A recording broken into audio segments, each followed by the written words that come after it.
Alhamdulillah wa afdalus salatu wa atammu taslim ala sadiqil wa'dil amin Sayyidina wa nabina Muhammad wa ala alihi wa ashabihi wa man tamassaka bi sunnatihi ila yaumiddin.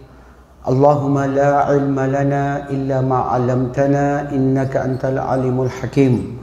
Allahumma 'allimna ma yanfa'una wanfa'na bima 'allamtana wa dhakkirna ma nasina wa tub 'alaina wa liwalidina.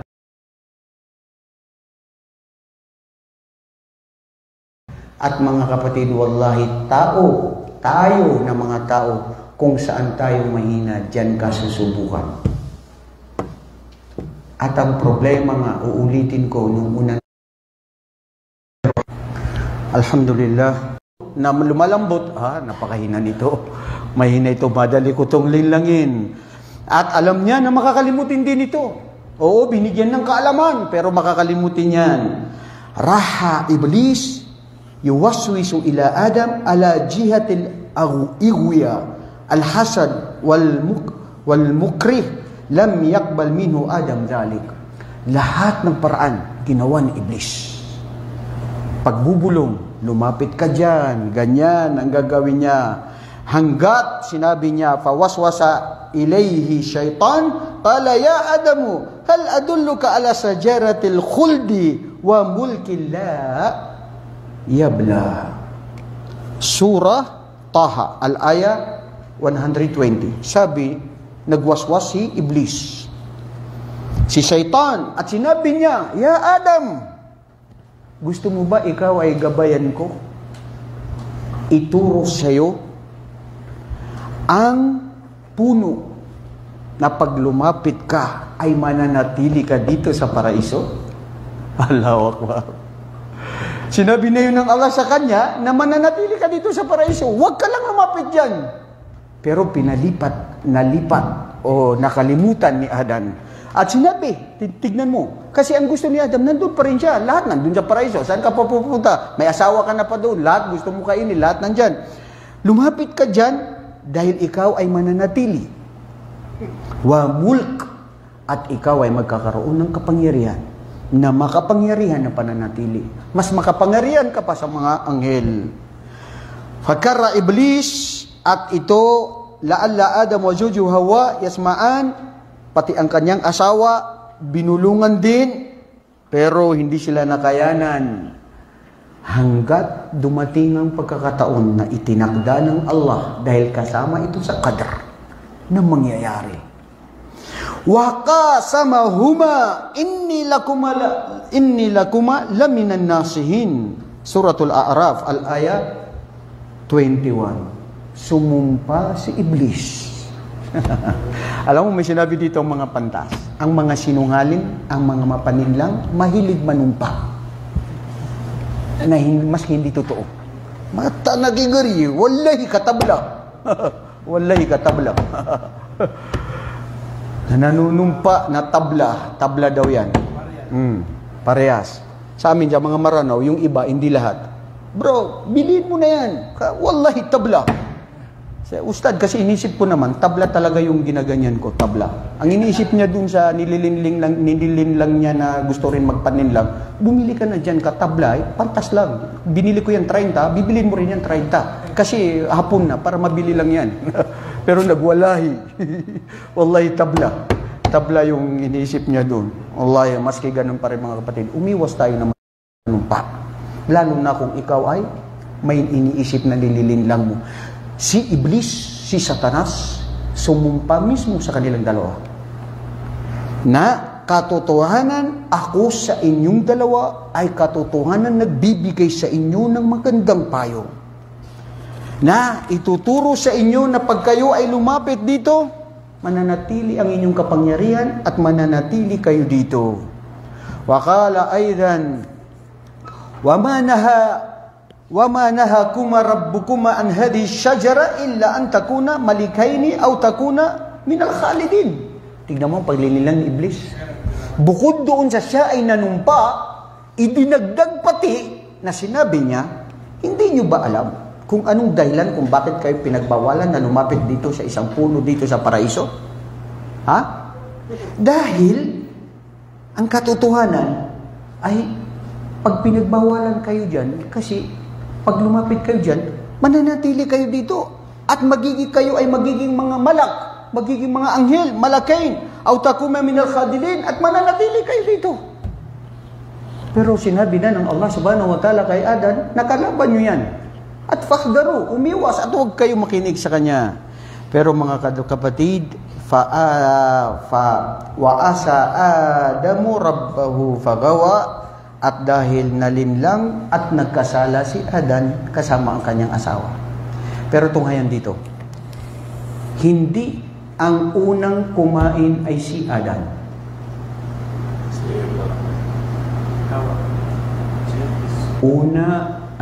Unang kumain si Iblis? Ha? Mashallah. Nagbibigay kayo ng mga sariling kuro-kuro ninyo, ha? Falamma zaqa. Sabi ng Allah sa suratul A'raf, falamma zaqa, hada zaqa fi'l madi yaudu ila al-musanna wa huma Adam wa Hawa. At noong sila ay natikman nila itong puno sa paraiso, badat lahuma sawatuhuma watafiqa yaksifani alayhima min waraqil jannah. Noong nakain na nila ang prutas sa punong kahoy na ito sa paraiso, ay nagsimula na sa kanila na nahubad na ang anumang isinuot ng Allah sa kanila. Nagkaroon sila nakita na ang aura ni Adan at aura ni Hawa. At nahiya silang dalawa na nakita ang aura ng bawat isa sa kanila. At naghanap sila ng isang uri ng dahon sa paraiso na takpan nila ang anumang meron sila na ikinakahiya. Wallahi mga kapatid, dapat mahiya tayo sa kung ano na ipinagkaloob ng Allah na amanan sa atin na huwag ipakita maliban lang sa asawa mo. Ano ngayon ang nakikita nyo sa iba, sa mga pamayanan sa bawat lupalot ng mundo, hubot-hubad na pinapakita lahat. Waliya'udhu billah. Balhum agal, katulad ng mga hayop na walang hiya. Sila mismo nagkaroon ng hiya sa bawat isa sa kanila. Si Hawa, nung nakainan niya ang puno na prutas na ito sa paraiso, madamat maakalat ba'da'at al-hayd. Unang nangyari nung nakain niya ito, nagkasala siya, nagkaroon na siya ng dugo. Kaya ang mga kababaihan ngayon, with due respect, yan ay minana ninyo sa inyong inahan na si Hawa, na every month, ito ay hikmah ng Allah, ito ay wisdom ng Allah sa inyong kalusugan, sa pagpapatawad sa kasalanan ninyo na ginawa ni Hawa, na mayroong biyaya sa inyo ng Allah na nagkakaroon kayo ng dalaw na buwan-buwan na nagkakaregla. Pero si Adan alayhisalatu-wasalam, nung nakainan niya ito, fatadhakkara, at naalaala niya ang Allah subhanahu wa ta'ala na ito ay bawal. Kaya hindi niya nalunod, hindi niya nakain ng buo, dahil dito pa lang natira na dito, kaya dito makikita ang lahat ng mga kalalakihan ay mayroon siyang Adam sa apple. Ano tawag? Tignan niyo daw yung kayo, mayroon kayong may Adam sa apple yan? Kung wala kayong Adam sa apple, na, peligro. Kailangan i-check nyo yan. Bro, mga kapatid, peligro yan pag wala kayong Adam sa apple. Okay, so ngayon, yan, nature ng lalaki, lahat yan, meron talagang Adam sa apple yan. Naalala niya, at yun, doon nahinto, at nagtawba sila sa Allah. At sinabi ng Allah sa kanila, alam anhakuma antilkuma syajara wa aqul lakuma inna syaitana lakuma aduwwum mubin. Hindi ba ako ay nagbigay sa babala sa inyong dalawa na huwag kayong lumapit itong uri ng puno na kahoy dito, at sinabihan ko kayong dalawa na katotohanan si Satanas, si Iblis, ay siya ay kalaban nyong maliwanag sa inyo. Pero bakit kayo sumunod? Mga kapatid, ang isang Muslim, ang isang nagkasala. Sino ang hindi nagkakasala? Lahat tayo nagkakasala. Banggitin nyo lang ang katulad ng binanggit ni Adan alayhi salatu wasalam na sinabi nila sa Quran, sa Suratul A'raf, qala, silang dalawa ay nagsabi, Rabbana zalamna anfusana wa illam taghfir lana wa tarhamna lanakunanna minal khasirin. Sinabi nilang dalawa, Ya Allah, aming Panginoon, maawain, mahabagin ang aming tagapaglikha, ang laging nakasubaybay sa amin. Rabbana, ang aming sandigan, zalamna anfusana, katotohanan na linlang namin ang aming sarili at kami ay nagkasala. Wa illam taghfir lana, at kung ikaw ay hindi mo kami patatawarin, kailanman kami ay hindi mapapatawad sa aming kasalanan. At kami ay kasama sa mga taong lugi, ang kalugian sa tao na hindi napatawad ng Allah hanggat sila ay namatay. Ngunit si Adan alayhi salatu wasalam, ito ang dalil na sila ay pinatawad ng Allah. At hindi totoo na doktrina ng paniniwala ng iba na tayo daw ay may natural sin na nagkasala si Adan at ang kasalanan niya ay dala-dala pa rin natin. No, ipinanganak ang isang bata, ikaw nung ikaw ay pinanganak, wala kang kasalanan. Nagkaroon ka ng kasalanan nung ikaw ay nagka-utak na nagkaroon ng tama sa mali, nagkaregla na ang babae, nagkabulog na ang lalaki, doon magsisimula ang mga kasalanan na ginagawa mo. Noong bata ka, nung hindi ka pa bulog, pag namatay ka ng Muslim. Kristiyano ka man, Hudyo ka man, anuman ang Diyos na pinapaniwalaan mo, pero pag wala ka sa tamang edad, namatay ka na ikaw ay Muslim na inshallah sa paraiso. Dito, walang original sin. Kasalanan yun ni Adan at ang dalil, pinatawad na sila ng Allah subhanahu wa ta'ala. Ano ang dalil? Dito sa Quran, matutunghayan natin sa Suratul Baqarah at Suratul Anbiya. Fatalaqa Adamu min rabbihi bikalimatin fataba alayhi innahu huwat tawwabur rahim. At si Adan alayhi salatu wasalam, nung sila ay nagkasala, humingi ng kapatawaran sa Allah subhanahu wa ta'ala. At sila mismo ay nagsalita bi kalimatin. Bro, ang pagtatawba, magsasalita ka. Itong dalil, sabi ng mga pantas. Fataba Adamu rabbahu bi kalimat. Mir rabbihi kalimat. Nagtawba sila. Anong sinabi nila? Rabbana zalamna anfusana. Nagkasala ka, Ya Allah, nagkasala ako. Nagkasala ang aking dila. Alam mo bro, napakaganda. Minsan, gawin natin ito. Gawin ninyo. Nagda-driver ka lang, mayroon kang inaantay, nakaupo ka lang dyan, isipin mo, nagkasala ako kahapon, kanina, ganyan. Ya Allah, patawad. Nagkasala ako nung isang taon, 2 taon, itong nangyari, lahat na anong kasalanan mo. Sa oras na yun na naalala mo, magtawba ka sa Allah. Dahil ang Allah subhanahu wa ta'ala, innahu tawwabur rahim. Dahil katotohanan, siya ay tunay na magpatawad at nagbibigay ng kapatawaran sa sino man ang nanaisin niya. Ya Allah subhanahu wa ta'ala. Ngayon, pupunta tayo sa ad-durus al-mustafada min al-qissa. Ano yung mga aral na napulot natin dito? Anong aral? Simulan ko, tapusin ninyo. Unang aral, anna Allah ala kulli shay'in qadir, faqad khalaqa as-samawati wal ardi wal jibali wal malaika wal jin wa Adam wa Hawa wa khalaqa kulla shay'in min al-adam. Wala. Ibig sabihin, durus na ating natutunan nung isang linggo at hanggang ngayon, ang Allah subhanahu wa ta'ala ay kaya niya ang lahat ng gusto niyang likhain. Nilikha niya ang mga 7 kalangitan at mga kalupaan at ang mga jabal at sinasabi natin mga kabundukan at ang mga anghel at ang jin at si Adam at si Hawa at nilikha niya ang lahat ng mga bagay na galing sa wala.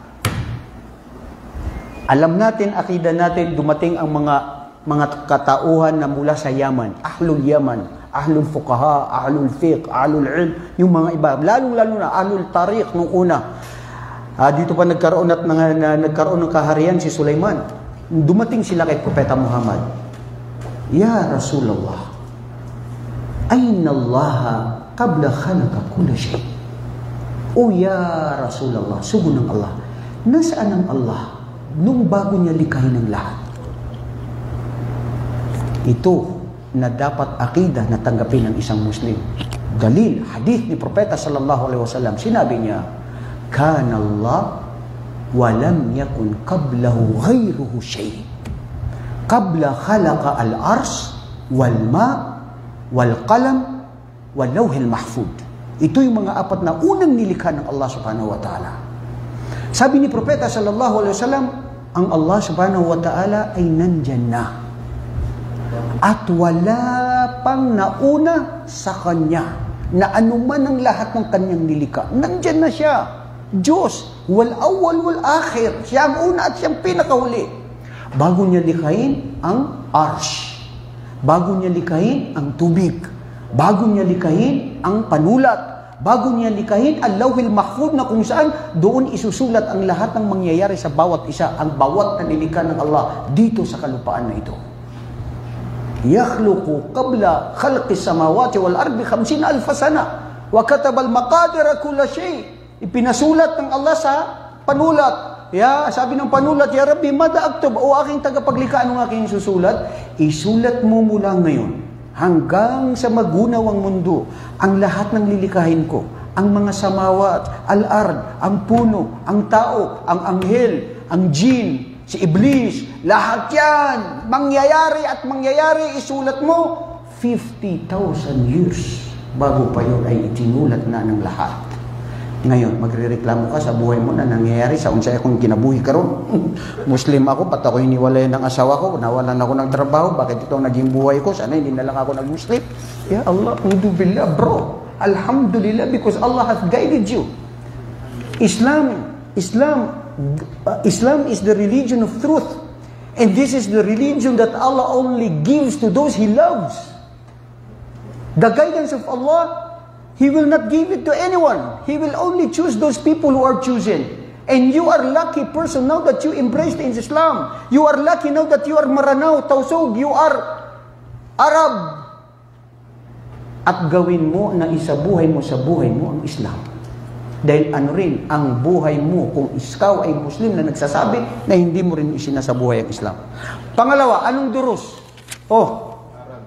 Anong aral? Daghay aral dito, Marami tayong tawad. Ha? Pag-ingin ng tawad, pagkatawad. Very good. Alhamdulillah. Masya Allah. Humingi diretsyo ng kapatawaran sa Allah. Patatawarin ka agad ng Allah pag nagsisi ka na tunay na magsisi. Ustad, 2 beses na ako humingi.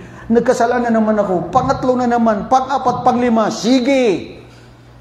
Basta huwag kang mawalan ng pag-asa na humingi ng kapatawaran sa Allah. At huwag mo lukihin ang sarili mo. Nasabi mo, nagpapatawad ang Allah, okay lang nagawin ko yun. Bro, alam ng Allah nasa puso't ng isipan ng bawat isa sa atin. Huwag mo paglaruan ng pananampalataya mo, huwag mo paglaruan ng iyong Panginoon.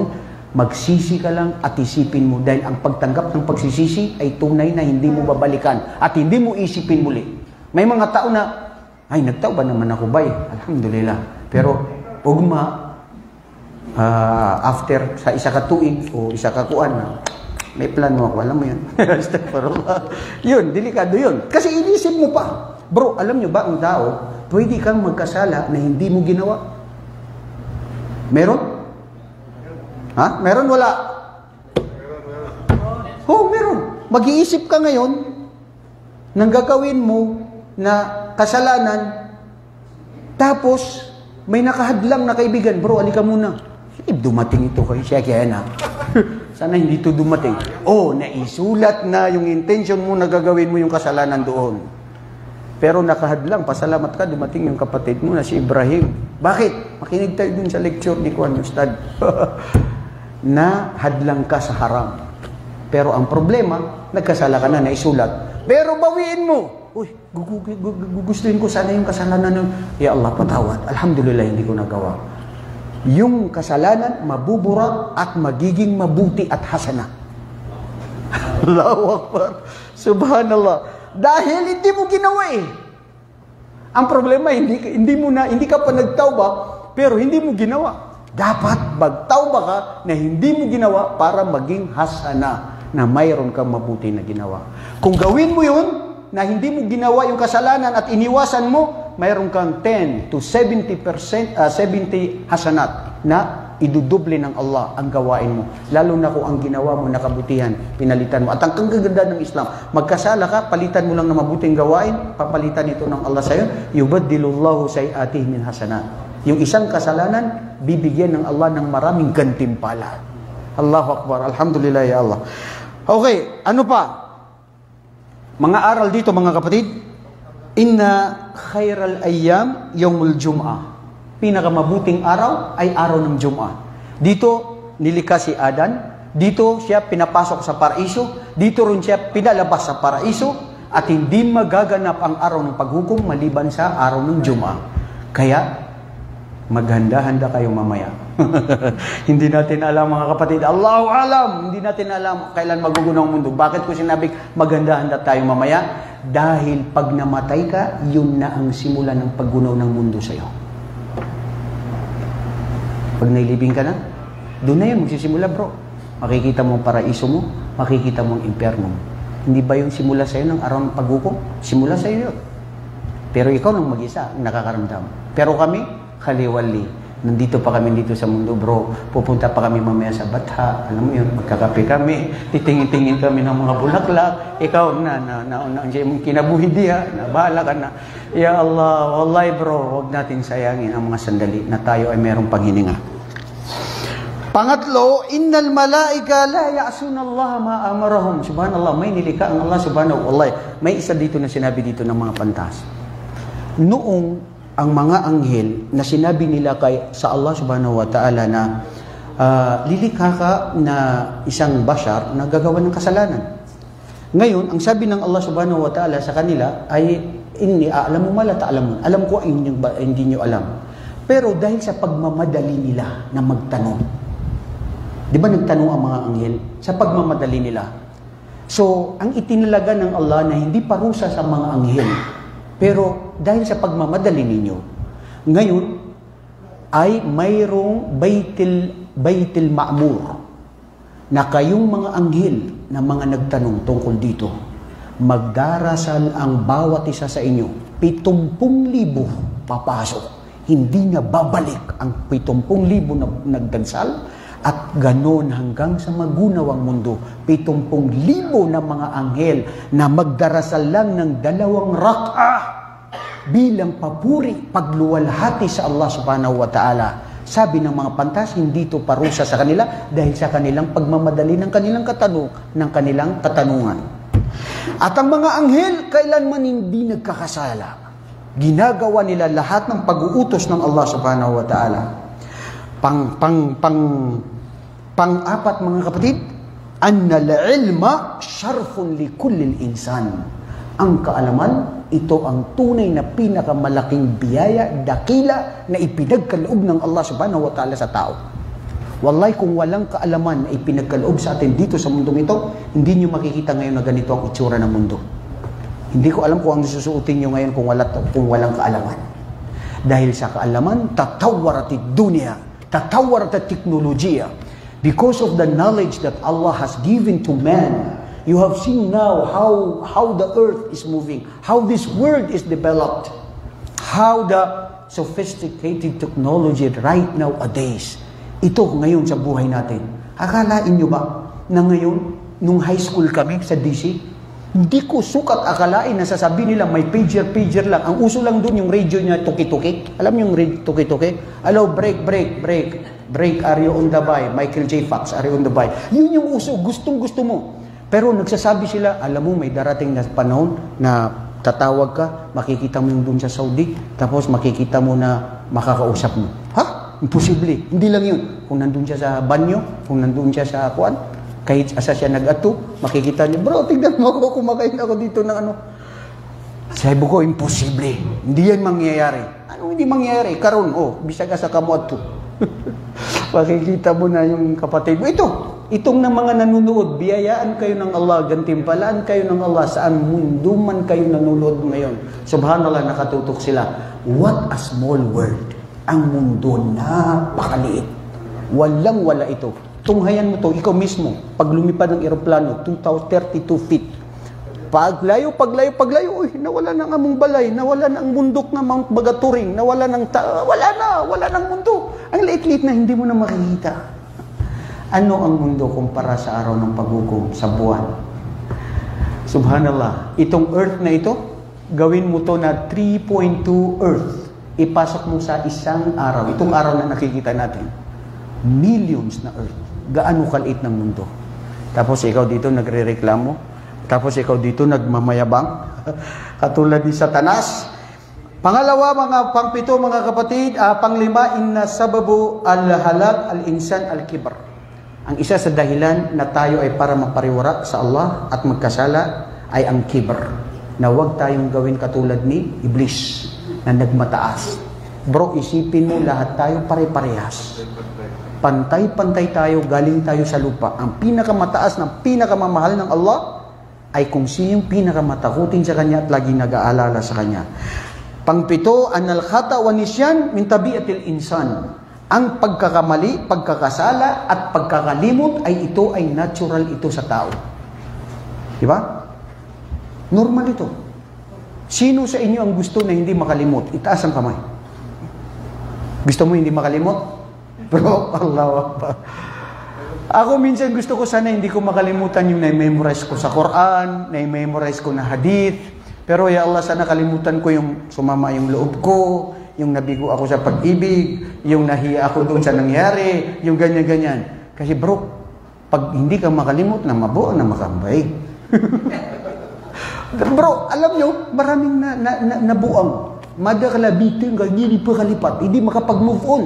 Maraming mga naliwat na sira ulo dahil hindi makalimutan yung nangyari. Nasiraan na yan ng ulo. Bakit? Hindi makalimutan niya, namatay na yung asawa niya. Bakit nasira ng ulo? Kasi yung asawa niya na nagduwaya daw. Yan ang nangyari. Astaghfirullahaladzim. Ganun lang yun. Hindi ka na makapag-move on. Alhamdulillah, nakakalimot tayo, kapatid. Dahil kung hindi ka nakakalimot, delikado. Pangwalo, mga kapatid, ay iwasan ang anumang katulad na ginagawa ni Iblis sa pagmamanman sa tao at yung kanyang mga gawain na mayroong hasad. Mayroon tayong hasad, selos at inggit. Al-hasad akhtarul amrad. Itong selos na ito, na inggit siya kay Adan, yan ang pinakamalaking kasalanan na minsan sa hadith ni Propeta sallallahu alaihi wasallam, ang selos iwasan ninyo. Sabi ni Propeta, bakit? Dahil ang inggit na yan ay katulad yan ng mabuting gawain na sinusunog niya na nawawala sa katulad ng isang kahoy na nasusunog sa apoy na nawawala ang kahoy. Yan. Nagsiselos ka, hindi ka nakukontento, nagkakaroon ka of galit sa kapwa mo. Yan ang nangyayari, nawawala yung mga mabubuting gawain. At yan ang mga patungkol. Ngayon kapatid, dako tayo doon sa paano ang nangyari sa Allahu Akbar. Bakit ganito? Ang oras, napakabilis. Ang lupit, kapatid, ang lupit ng oras sa atin. 2:30 na. Gutom na tayo. Gusto na natin kumain. Gusto ko talaga tapusin ito eh. Kasi, gusto ko part 1, part 2 lang. Pero, parang magagawang part 3. may part 3 na naman to, bro. Wallahi, may part 3 to. May part 3 to. Kasi, dito, makukuha natin yung paninirahan ni Adan dito sa lupa. Yan. Diyan tayo dadako sa part 3. At anong nangyari dito sa lupa? At nagkaanak siya ng mga kambal. At nung nagkaanak siya ng mga kambal, ano ang nangyari? At ano rin ang patungkol sa insan dito sa tao? At ano ang sinabi ng Allah sa patungkol sa tao? At paano at kailan namatay si Adan alayhi salatu wasalam, ang siyang ating gagawin sa mga susunod. Ya Allah, bigyan pa kami ng mahabang buhay sa paggawa ng kabutihan, papuri, paluwalhati sa iyo. Allahumma amin. Subhanakallahumma wa bihamdik, ashhadu an la ilaha illa ant, astaghfiruka wa atubu ilaik. Assalamualaikum.